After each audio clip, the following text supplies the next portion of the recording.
Sir Atif Ali साहब का सवाल है कि मेरे पास 50 लाख रुपए है, मैं कोई एग्रीकल्चर लैंड लूँ या किसी सोसाइटी में प्लॉट लूँ, मुझे किस में ज़्यादा फ़ायदा होगा? आतिफ साहब, बात यह है कि अगर तो सिर्फ गंदम चाहिए, को कमाद शमाद, तो फिर तो आप एग्रीकल्चर लैंड ले लें। लेकिन अगर आप फ़ायदा इस ज़ुमरे में सोच रहे हैं कि मेरे पास कल को कैश आए, पैसे ज़्यादा आएँ, तो फिर एग्रीकल्चर से ज़्यादा फ़ायदा आपकी ज़मीनों में है, अगर जो प्लॉट है। क्योंकि अगर आप फॉर एग्जांपल इस टाइम कोई गंदम भी लगाते हैं, कुछ भी लगाते हैं, तो जितने कि आप डीपीसी डालते हैं, सोना यूरिया डालते हैं, बाद में ट्रैक्टर चलाते हैं, जनरेटर से पानी देते हैं, तो बाद में आपको पता लगता है कि और गंदम फिर 2000 रुपया मन बिक रही हो तो आपको छनकड़ा भी नहीं बचता।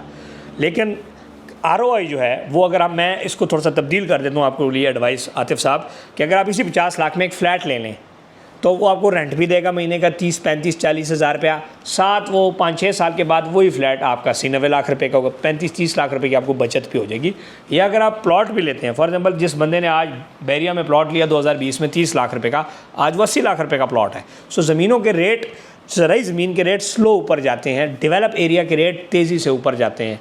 एक किला ज़मीन शहर से बाहर और शहर के अंदर 5 मरले प्लॉट की कीमत इस टाइम बराबर है। हालांकि ये 5 मरला है, वो एक किला है। ऐसे भी जगह हैं जहाँ पे एक किला और बैरिया टाउन का 5 मरले का प्लॉट बराबर है। अंदरून पिंडी के अंदर 5 मरले का प्लॉट और 3 किले किसी और जगह ज़मीन का रेट बराबर है। सो क्या यहाँ पर एप्रिसिएशन फास्ट है, क्योंकि इंसान डेवलप कर रहा है चीज़ें।